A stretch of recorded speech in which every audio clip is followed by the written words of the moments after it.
I'm Jesse Jackson Jr. Welcome forward to the Jesse Jackson Jr. Show on KBLA Talk 1580. It is Thought Provoking Thursdays on our show.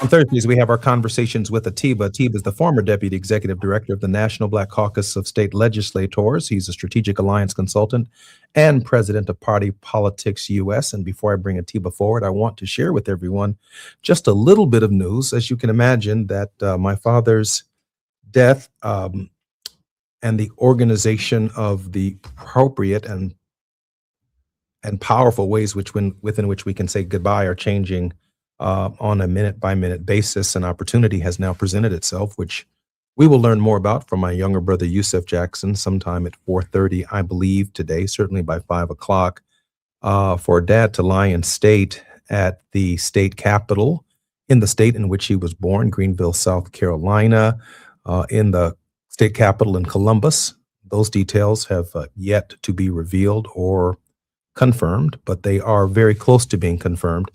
And there is talk, significant talk about leaving South Carolina and Reverend Jesse Jackson lying in honor at the United States Capitol.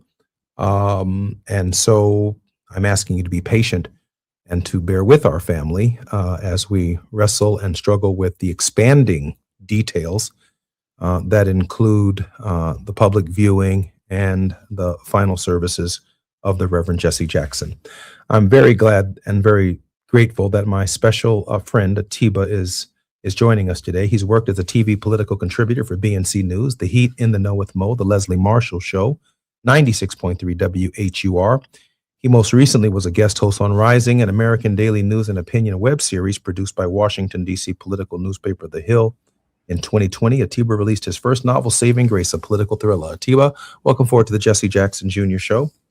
Jesse, it's good to be with you. And before we start, I just want to say, first off, prayers and condolences to you and your family, and sending you love and a great deal of big hug through this computer, I think, that I'm looking at. But I just want you to know you're definitely deeply in my thoughts, brother. I love you, brother. I appreciate you so much. And I'm so grateful that you would bring one of my father's great friends, a gentleman I had the privilege of meeting in 1984 and 88, who writes on his Facebook page, "I'm saddened by the passing of my friend, the Reverend Jesse Jackson. My deepest sympathy and condolences to the Jackson family. He was a giant, towering civil rights leader and a kind, caring person. I had the opportunity to meet him over 45 years ago and work with him on the national level from 2007 to 2011, when I served as president of the NBCSL, the National Black Caucus of State Legislators. I'm thankful for his counsel, advice, and support. When I was elected in 1975, there were only an approximately 90 African-American state legislators in the United States. In 2026, there are over 800 state legislators. It's because of his efforts that we were able to get elected to these legislative seats. Thanks, Reverend Jackson, for standing up and fighting so that we may serve. We stand on your shoulders, rest in power." I'm speaking about none other than the former executive vice president of corporate affairs for Synovus and chairman of the chief executive officer of the Synovus Foundation, former state representative elected to Georgia's legislature at age 26, and a very close and dear friend of the Reverend Jesse Jackson, Representative Calvin Smyrie. Representative Smyrie, welcome forward to the Jesse Jackson Jr. Show. Thank you very much. I'm so honored and delighted to be with you, Jesse, on these circumstances. My condolences to you, your mom, and to your entire family.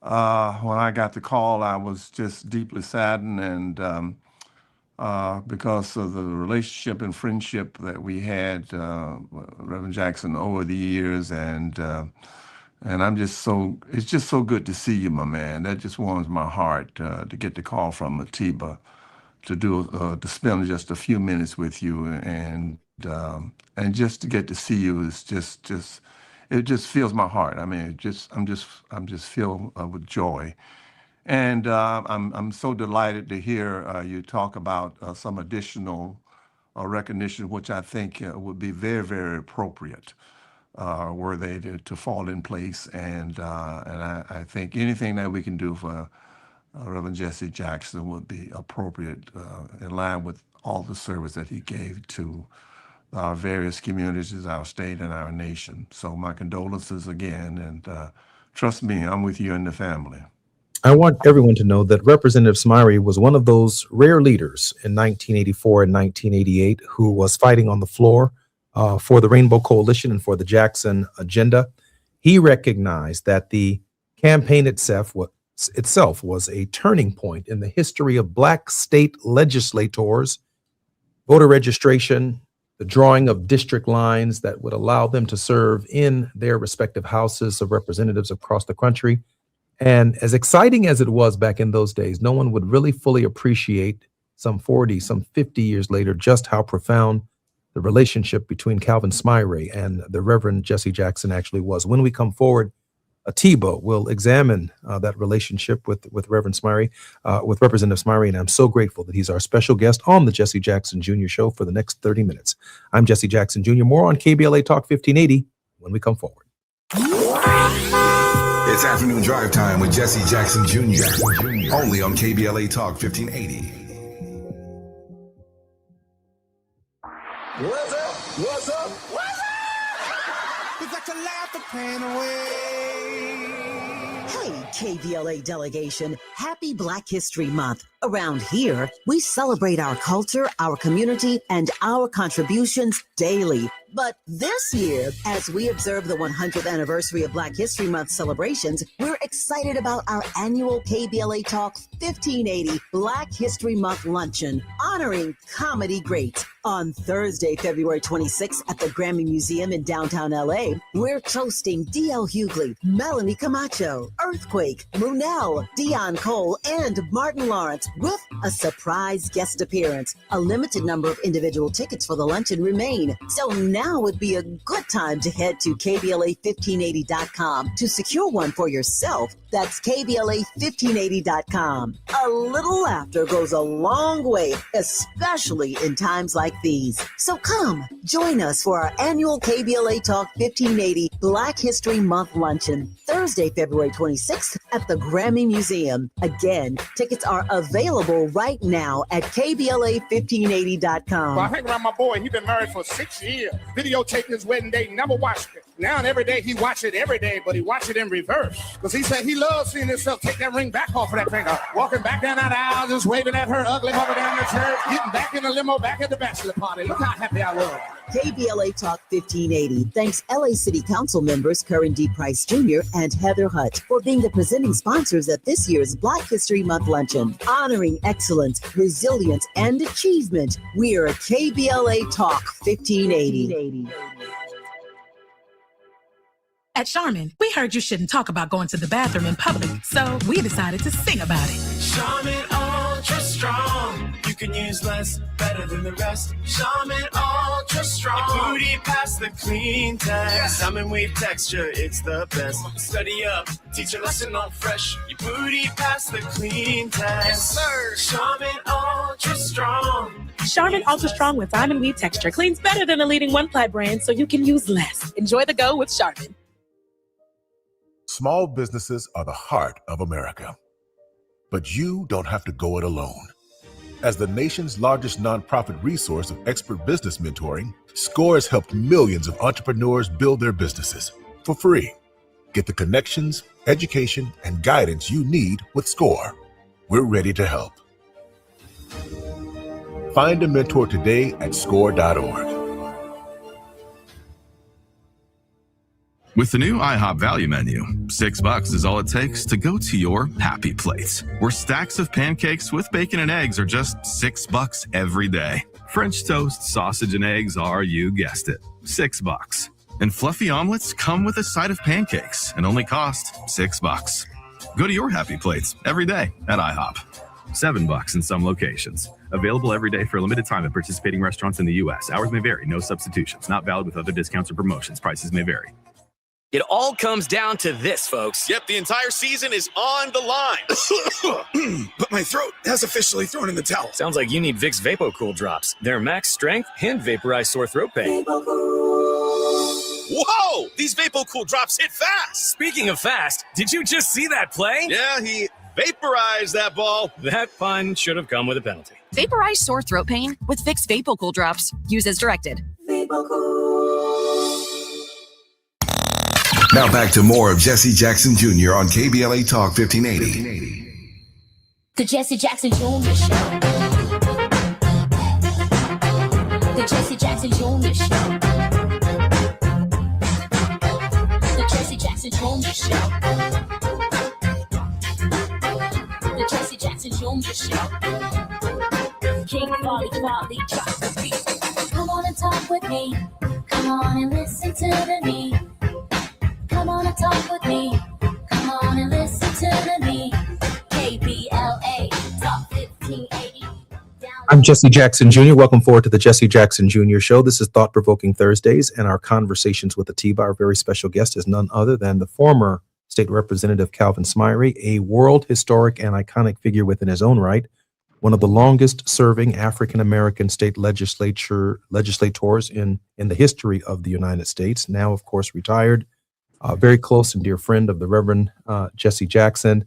And when I say world historic, Morehouse School of Medicine just named an extraordinarily large building on their campus after Representative Smyre, which means that hundreds of African-American doctors will be graduating and will be walking and having received their education in the Smyre building.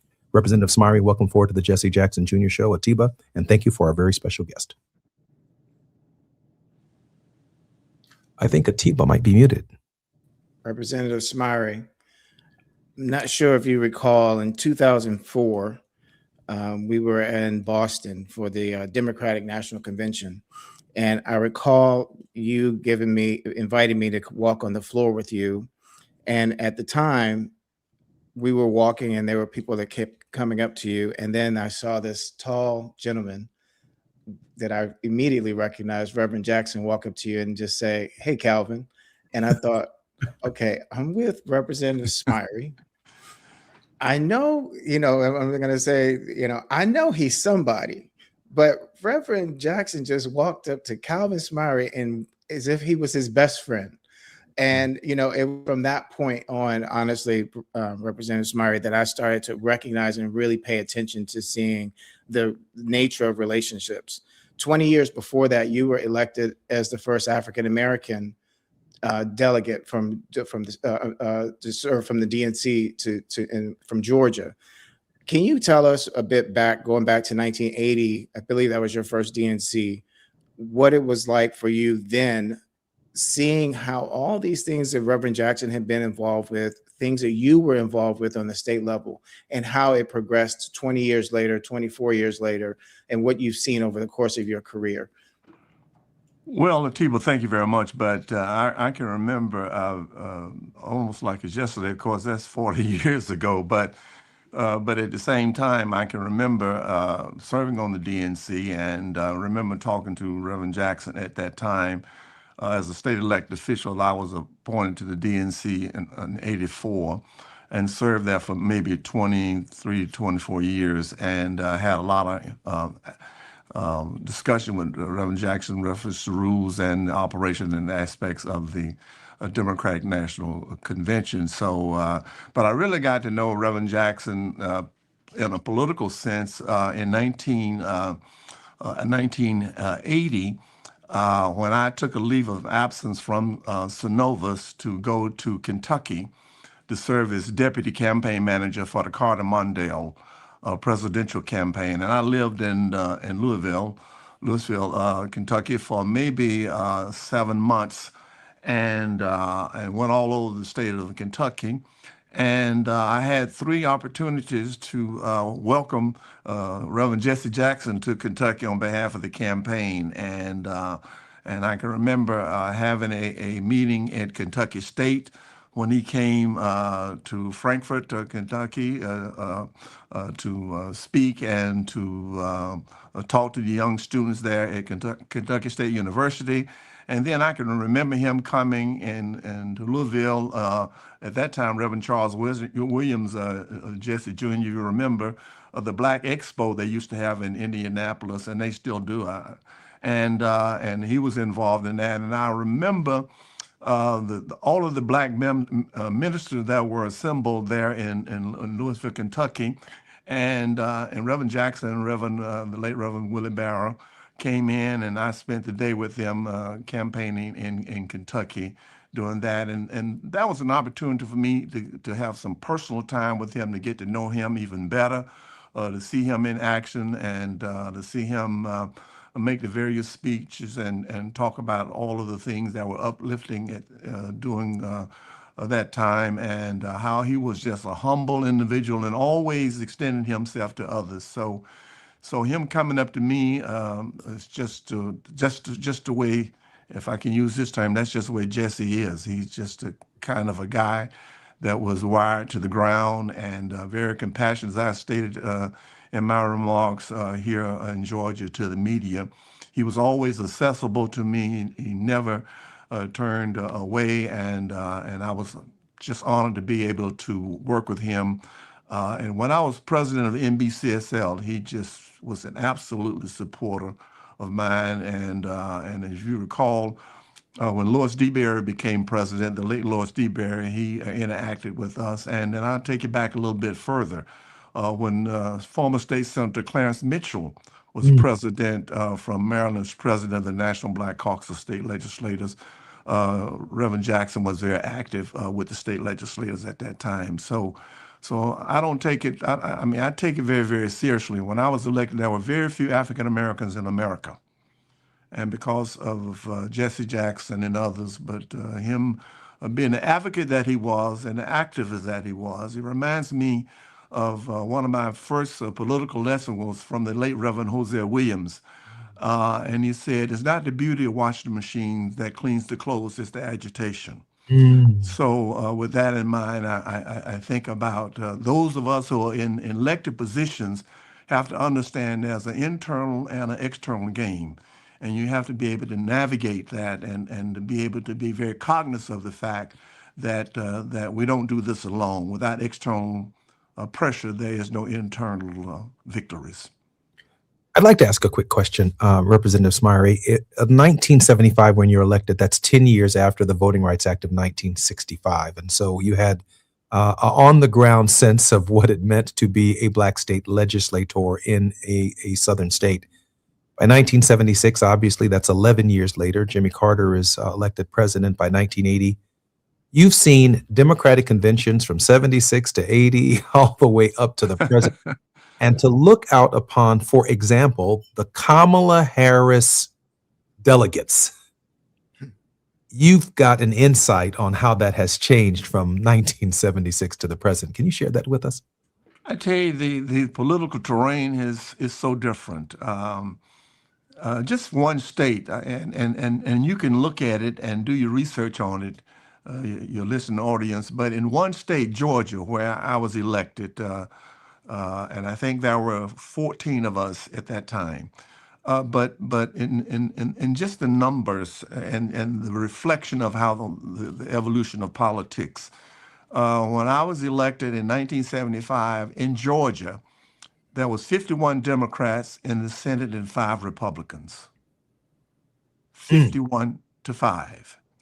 In the House, it was 159 to 21 of the 180 members. Fast forward to 2026. It's 33 Republicans, 23 Democrats, from 51 to 5. In the House, 100 Republicans and 80 Democrats. So you can see from 159 to 80. So you can see how the politics has changed over the years and how drastically the representation has changed. And but I can truly say that during the course of those numbers, more African Americans were elected during that time, and thus the results now we have Black legislators, African Americans, in almost every state of the United States. Atiba? Thank you very much for that, Representative Smyre, because one of the things, this is Black History Month, that we're acknowledging the contributions of African Americans. And today, and this week and the next couple of weeks, I think, really talking a lot about also Reverend Jackson and his contributions. what you just said for me shows progress. And while there still are things that we find that we still have not made progress, what are some of the things, other things too, though, that you've seen along the way? When I mentioned that 2004 day, I still remember then State Senator Barack Obama and Michelle Obama walking across the floor and speaking to you. And what are some of the things you've seen that have changed within the Democratic Party? And what are some of the things too that you see in terms of the contributions that Reverend Jackson made in terms of changing the rules that still need some work that we can be doing and working on to continue the progress and carry the torch forward?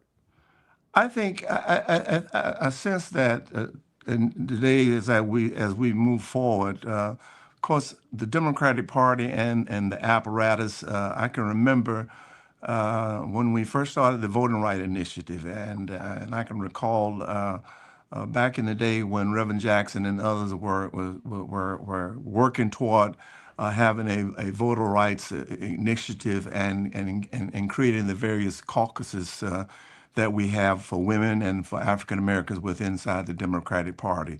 In my opinion, he was instrumental in laying the groundwork and building the runway for us and for all of those that have been elected to high office. As Reverend Otis Moss said, there will not be others elected like President Obama, Vice President Kamala Harris, were it not for Jesse Jackson running and being one of the first to seek the presidency of the United States, other than Shirley Chisholm as well as also. But Reverend Jackson paved the way.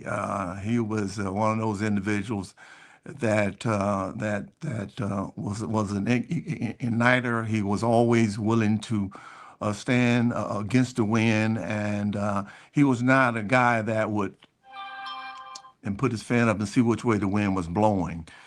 He directed it, a lot of the politics and a lot that we got accomplished during his long career as an activist, as a candidate for public office, and as a servant of the people. So I'm just delighted that I was able to enjoy some of the things that he actively did in terms of allowing people like me to serve in public office. And after we were elected, he still was a tool. He still was an instrument in allowing us still to stand on his shoulder and seek advice and counsel from him.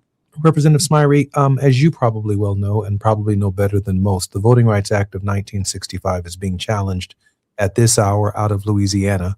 Over the course of your career, you've seen challenges to both Section 5 and Section 2 of the Voting Rights Act. And I read most recently in an article written by Black Voters Matter that if the Robinson versus Calais decision that could very well strike down Section 2 in June of this year, that we could lose as many as 193 African American and Hispanic legislators across the country.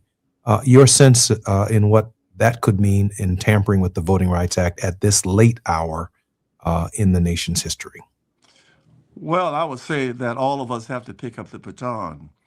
And in some respect, the torch has been handed off. And those of us who are in leadership position, we cannot at this juncture advocate our responsibility, and we must continue to fight and seek justice. And as it relates to reapportionment and the Civil Rights Act and those areas of civil rights that leads to election of elected officials, we have to continue to be vigilant. And as I say, Reverend Jackson did his part and much more. And now the torch has been passed. And those of us who sit in seats of power must continue to seek the end of the tunnel. Where there's a light, sometimes a train may be coming, but we must go to the end of the tunnel and make sure that we see justice. I'm Jesse Jackson Jr. I'm so grateful that in this hour, Representative Calvin Smyre has been our guest. Atiba, did you want to take us out? I'm just want to say, Representative Smiley, thank you so much for what you have been sharing. And because I think, it's so important for us to look forward, but we can't do that without really truly understanding where we've been in order to have a better direction, a better idea of the direction that we need to go in. I'm Jesse Jackson Jr. You're listening to the Jesse Jackson Jr. Show on KBLA Talk 1580. More with Atiba when we come forward.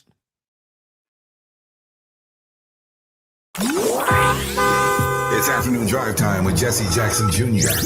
Only on KBLA Talk 1580.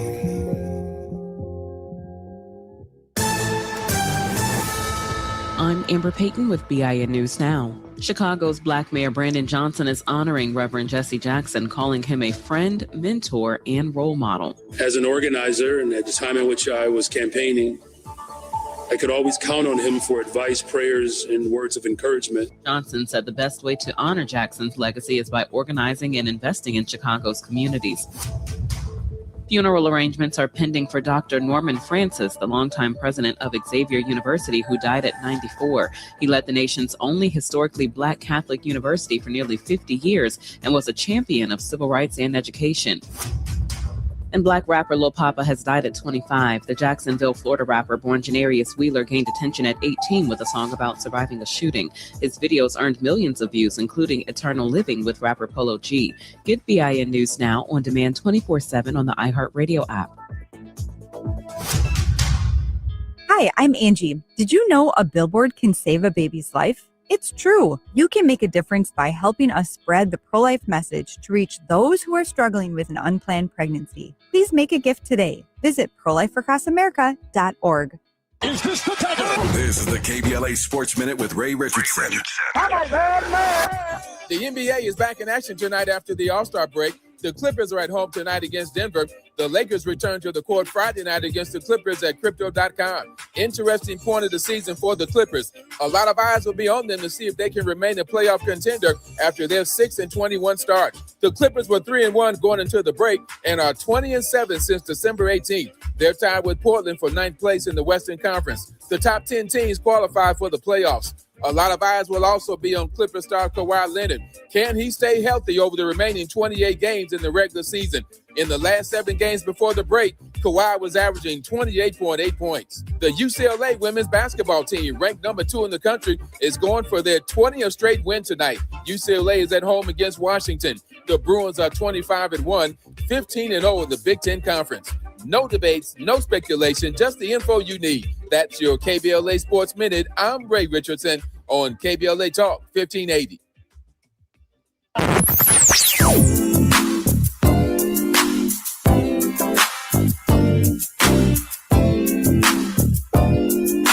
This is KBLA Talk 1580. Talk radio. That's music to your ears. We're unapologetically progressive. KBLA Talk 1580. Are you drowning in IRS tax debt? Angela was. She called Civic Tax Relief and saved over $80,000. Felicia was having health problems, got behind on her taxes, interest and penalties were adding up. She called Civic Tax Relief and saved over $15,000. Civic Tax Relief is a professional tax negotiation firm that can protect you from the IRS. If you're getting collection letters, call Civic Tax Relief for a free consultation. They will go to work helping you discover all the relief programs you may qualify for free. James owed the IRS $37,000. Civic Tax Relief represented him against the IRS, and by the time everything was completed, he did not owe the IRS anything. If you are in trouble with the IRS, call Civic Tax Relief for your free consultation now. 800-200-2257. 800-200-2257. Get a free consultation and real tax relief. Call 800-200-2257. 800-200-2257. We got a lot to talk about. I'm Reverend Gerald, the life coach. Is someone you love struggling with addiction and mental illness? Is improving your family's health important? Want to leave a legacy that your family can grow? Are you ready to enhance your perception of life experiences? Then wake up weekends at 7 a.m. with Urban Family Focus and get the wisdom, opportunity, resources, and motivation to live your best life. Join the conversation on Urban Family Focus Saturday and Sunday at 7 a.m. Unapologetically progressive. KBLA Talk 1580. We've got your black.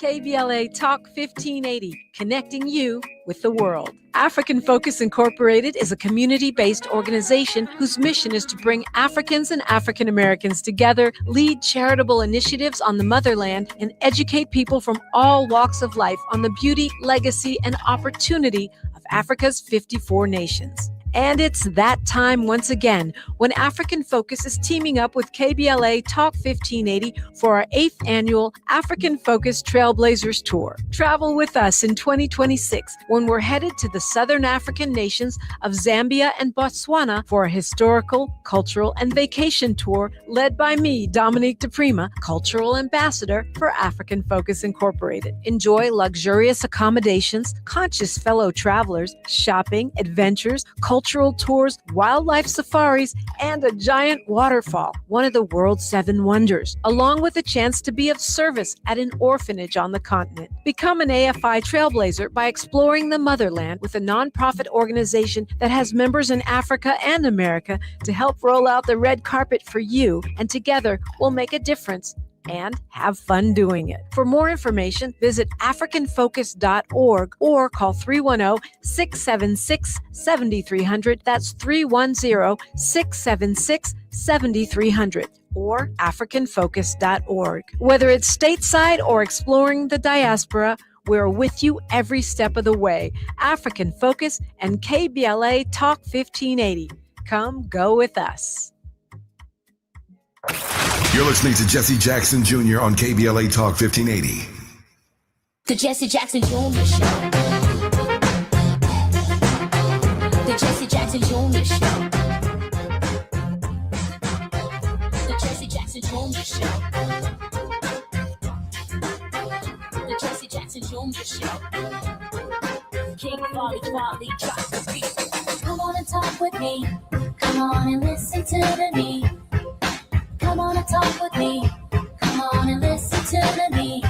KBLA Talk 1580. Download the app. I'm Jesse Jackson Jr. Welcome forward to the Jesse Jackson Jr. Show on KBLA Talk 1580. Our very special guest in this hour is former Representative Calvin Smyre, along with our conversation that we have regularly with Atiba. I just want to share this kind of news item that's taking place even as we speak. The schedule for Reverend Jackson's services has been initially released, and that's exactly what it is, initial and preliminary.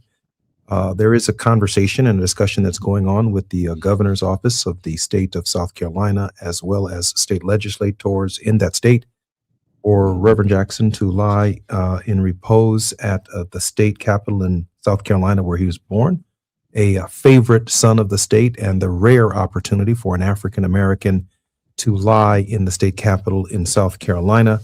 There's ongoing discussions about the possibility of Reverend Jackson, as I've come to understand, for a lying in honor at the capital of the United States. And as everyone can imagine, those are large changing, enormously significant changing events to any schedule and services for the Reverend Jesse Jackson that have been planned initially. So I'm asking you to be patient with us at the Rainbow Push Coalition's website. You'll be able to find more information as that information becomes available. What we do believe is that sometime towards the middle or end of next week, Reverend Jackson will have a visitation at the Rainbow Push Coalition at 930 East 50th Street on Thursday, Friday, maybe as long as Saturday, 24 hours around the clock for those who want to pay their final respects to my dad. Atiba, our very special guest.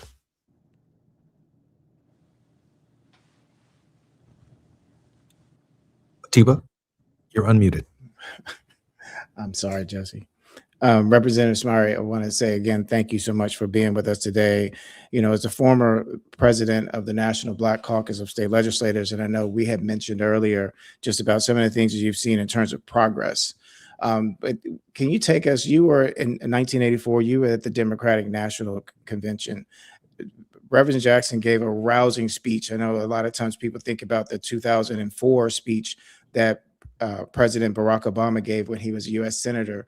But tell us, if you can recall your feelings, your thoughts, the energy of the speech that, in my opinion, in some ways kind of helped to dictate a direction for the party in terms of embracing a number of things and becoming more of an umbrella. Well, I tell you today, Yolanda Caraway, who is a friend of all of ours, she posted and talked about the 1984 and how electric it was. And it was a great, because we forget about a lot of these moments in history. And but it brought back great memories of like my daddy used to tell me, he said, Jesse Jackson, he can bring it. I mean, and I was sitting there in awe, just like everyone else. I mean, he's so gifted. He's such an orator. He's so gifted. And before I break off and leave, I wanted to mention one other moment for me, and I don't really remember the year. And I said I was going to look this up. But Reverend Jackson called me once. It was maybe had to be, because I retired in 2014, so it had to be around 2010 or somewhere thereabout. But he called me and told me he was coming to Columbus and that he wanted to speak. He noticed that Synovus was having their annual board meeting. And he was, at that time, he was talking about entrepreneurship. He was talking about wealth creation. He was talking about capital investment and capital for various businesses and African Americans, at least of these having a opportunity to grow and to be successful. And he wanted to speak at the Synovus annual shareholders meeting. And of course, we accepted his request. And as an executive officer of Synovus, I was just so happy and so thrilled that Jesse Jackson was coming into town. He was going to speak at the AT&T shareholders meeting, which was held in Columbus for the first time. And then he wanted to join us at Synovus, and I want to tell you something. He was very impressive there, and as an African American leader at that time and officer of Synovus in an executive position, I was filled with pride that first of all our company and our culture was receptive to him coming, and then the remarks that he made advocating for the least of these around the country and people that were trying to get capital and be successful in business, and how much he was an advocate in that arena and in wealth building and trying to provide capital for those small businesses around the country. And I can truly say, listening to him there at my own shareholders meeting was a remarkable experience for me and a very personal experience for me. And I was happy to be involved in the discussion on him coming and speaking at our, to me, it was an absolutely yes. That's the right thing to do. We should welcome Reverend Jackson. He should be able to speak to our shareholders and to our board of directors. And that's one memory that sticks out, that he would come to the annual shareholders meeting at Synovus Financial Corp and speak to our shareholders and our board of directors. What's that on the screen, Representative Smiley? To the day I die. Omega Sapphire. And that we were leaving, and Crump and I and Derek Johnson and somebody in the back. We were leaving the White House and we saw Reverend Jackson, and that is a moment right there. I posted that today. That's just one of those moments, and I'm waiting to hear back from our Grand Bachelor, Ricky Lewis, to see possibly when the Omega services is going to be held for Reverend Jackson. So very much looking forward to that. We've been in touch with Grand Basileus Ricky Lewis's office, and I'm so grateful to be a member of our illustrious fraternity, and that's Bruce Corbett. That's Bruce Corbett back there over that Okay, side. all right, that's Bruce. He don't belong in there, by the way. I don't know. He's photobombing Fred. Brother Jackson, we got to do some cropping on that photo. That's exactly right. Yeah. Representative Smyre, we have about 2 minutes before we come forward, and I know that I could possibly lose you. We ask our very special guest to offer our nation, our world, a word of hope. We have 2 minutes before we come forward, which is our way of saying we go to break. Can you share with the world what a word of hope for all of us? You know, as we look at this moment, and I saw you all's posting about the environment in which we live, and in my opinion, this is only Calvin Smyre talking. We ought to talk about Jesse Jackson, not in the political sense, but we ought to really talk about him from a humanitarian perspective, and how compassionate, how kind, and how caring he was. And when I think of Reverend Jackson, I think of my favorite quotation, and is this: "We should all plant seeds to trees for the shade we may never see." And if we would do that, we have a greater city, we have a greater state, we have a better nation, and we'd have a better world. Because what we ought to be doing, as Reverend Jackson did, and and Jesse, you know this, and Atiba, you know this. Jesse Jackson was a grower. He was a tree person. He was somebody that always give others their props. And my other favorite quotation is, and he would always kind of build me up.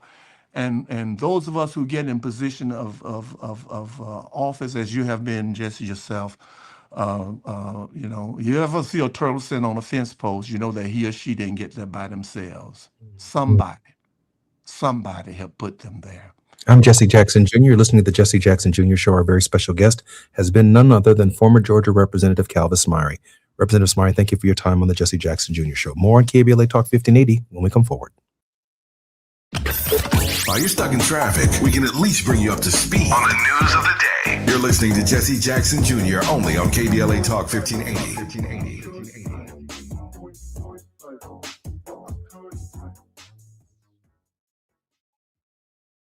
Getting around LA doesn't have to cost a lot. Metro has fares that fit every budget. 20 free rides for qualified riders through the Life Fare program. Free passes for students with GoPass and affordable options for everyone in between. Wherever you're going, Metro's got you covered. Visit metro.net/fare programs. We asked seniors how to prevent Medicare scams. My best advice, if you get a phone call, do not talk to the person. These people are well trained. Don't talk to them. They don't know me. They're just trying to scam me. Don't be fooled. Hang up. Just hang up. Never give out your Medicare number. They're going to get your number to put in a false claim.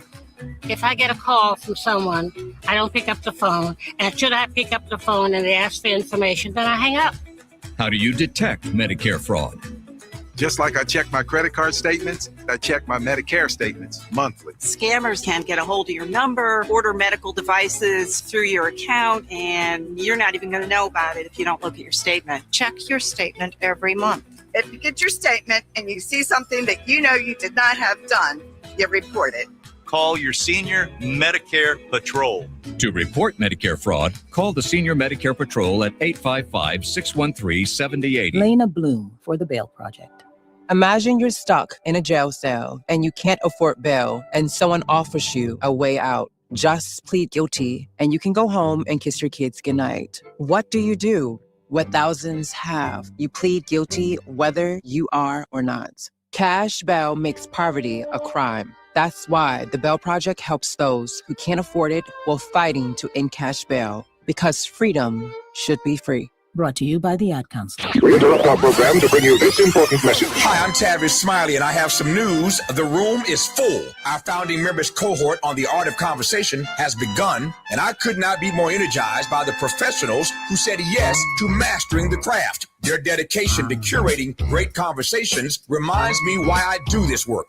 Now, if you wanted to join us and did not make it in time, I want you to hear this. The next cohort is coming. I do not have the firm dates yet, but I do have a waiting list. And everyone on that list will receive early access and special discounts when enrollment opens. After almost 40 years of interviewing world leaders and cultural icons, I am teaching everything I know. Don't miss your chance to be in the next room. Go to TavishTalks.com and get on the waiting list right now. That's TavishTalks.com. The conversation continues. Will you be part of it?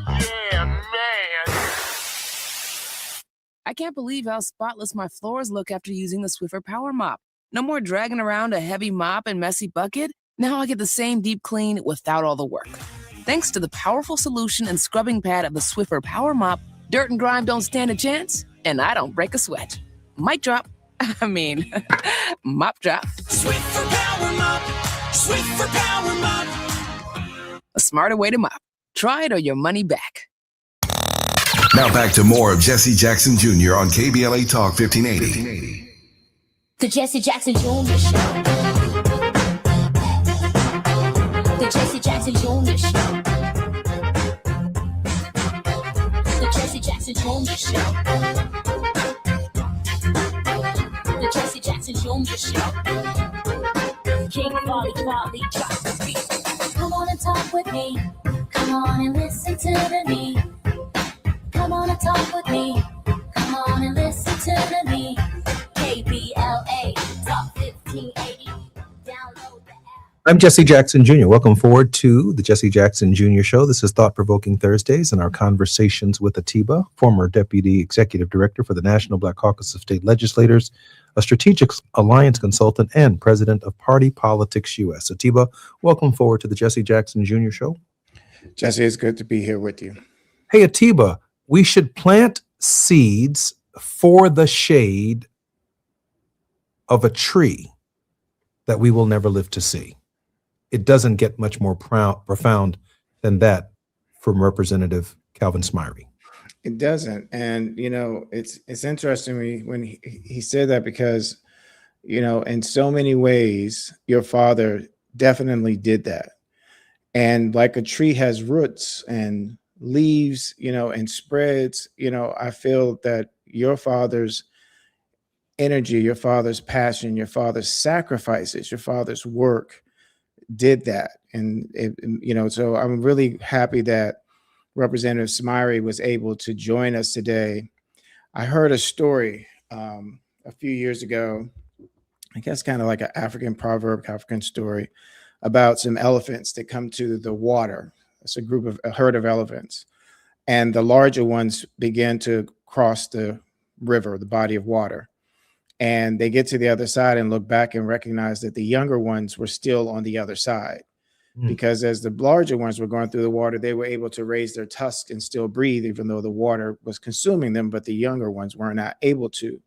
So the larger ones made a line to allow the younger ones to walk on their shoulders across to the other side. That's the way that I look at life, you know, in terms of planting these seeds, as well as recognizing that we stand on the shoulders of giants.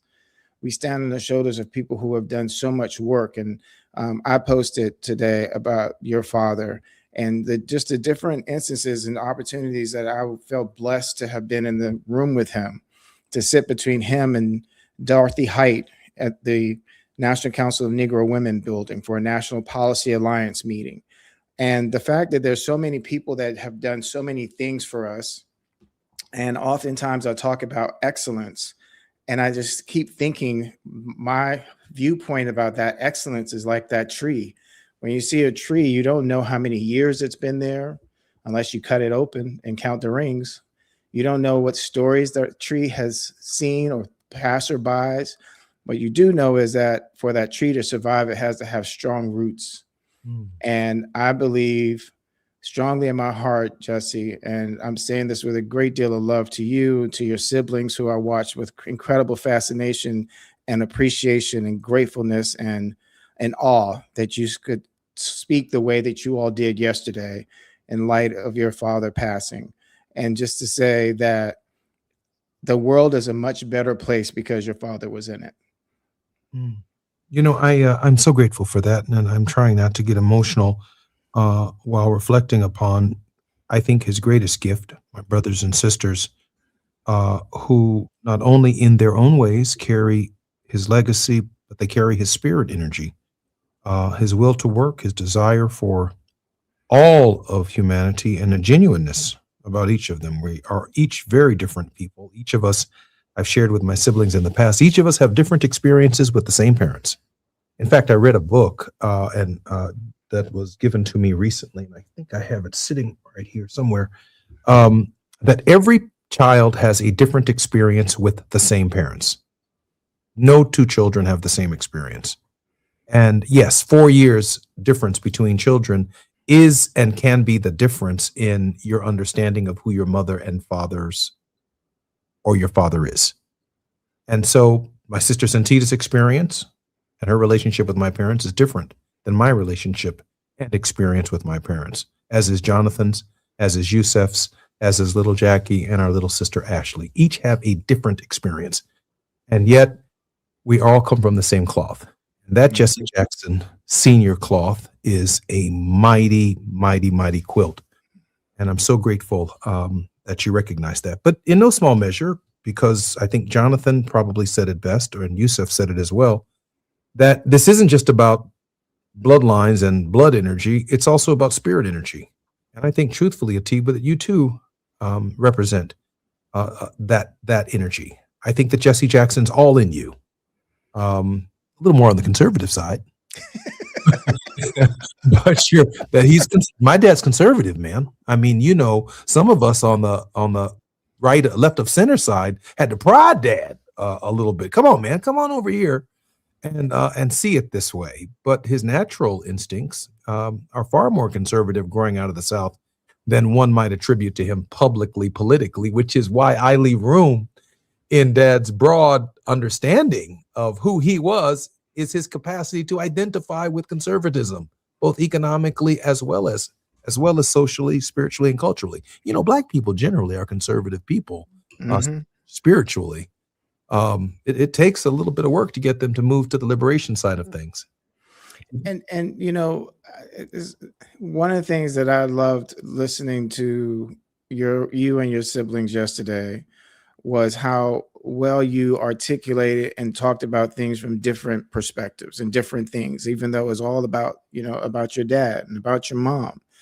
And the thing is that ultimately we may come to something and see something and be in the same place, but we have different perspectives because we had a different road to get there. So you talked about in terms of your siblings. I mean, I have 4 brothers and sisters, and thankfully we have a mom who knows each one of us and knows how to dissect and how to get us to see things from different sides, and when we've had our disagreements. But we also are 5 different people, and that's what I think is the beauty of your dad, the beauty of this country, and the beauty when I think of the fact that the King of England sent a message recognizing your father. And I thought that what he had to say about being with your dad was very beautiful.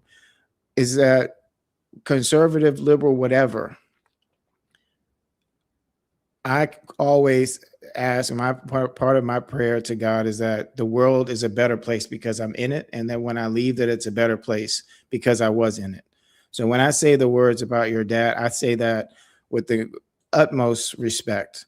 And me having this opportunity I found a picture of myself with you, and as well as with your dad in 2011 when your father was honored by the National Black Caucus of State Legislators as a nation builder and received the Nation Builder Award.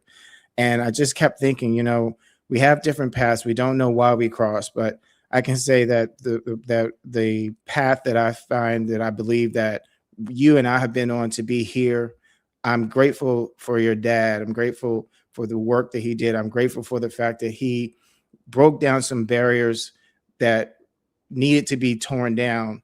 I just continue to look at whether you see me as being conservative or not, is how we strategically attacking, how we are strategically addressing certain things. I think your father did a phenomenal job in terms of doing those things. And he didn't just talk about it, he was about it. I really appreciate that. That's exactly who Jesse Jackson was. And Jesse Jackson, he now lives in each of us. As for his human remains, they are part of the ages. But Jesse Jackson's spirit is in Atiba, it's in Calvin Smyre, it's in Gina, it's in Taz, it's in all of our guests. And our very next guest in the next hour is none other than Johnny Mack, Dr. Johnny Mack on the Thought-Provoking Thursdays program will make the connection between the work of Jesse Jackson Sr., the other disciples, Ralph Abernathy, Andrew Young, James Bevel, that helped influence one of the greatest minds in our nation's cultural development and history, Martin Luther King Jr., and the way in which these men and women pursued Dr. King's dream by following the instructions and the dynamics that they pointed and the directions that they were pointed in by Dr. King. I'm Jesse Jackson Jr. More on KBLA Talk, 1580 on Thought Provoking Thursday. KBLA 1580 Santa Monica. I'm Amber Payton with BIN News Now. Chicago's Black Mayor Brandon Johnson is honoring Reverend Jesse Jackson, calling him a friend, mentor, and role model. As an organizer, and at the time in which I was campaigning, I could always count on him for advice, prayers, and words of encouragement. Johnson said the best way to honor Jackson's legacy is by organizing and investing in Chicago's communities. Funeral arrangements are pending for Dr. Norman Francis, the longtime president of Xavier University, who died at 94. He led the nation's only historically Black Catholic university for nearly 50 years and was a champion of civil rights and education.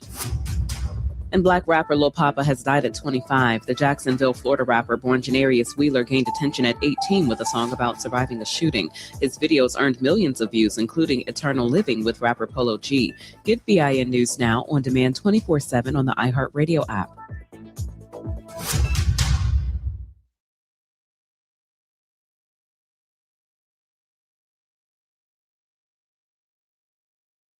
Hi, I'm Angie. Did you know a billboard can save a baby's life? It's true. You can make a difference by helping us spread the pro-life message to reach those who are struggling with an unplanned pregnancy. Please make a gift today. Visit prolifeacrossamerica.org.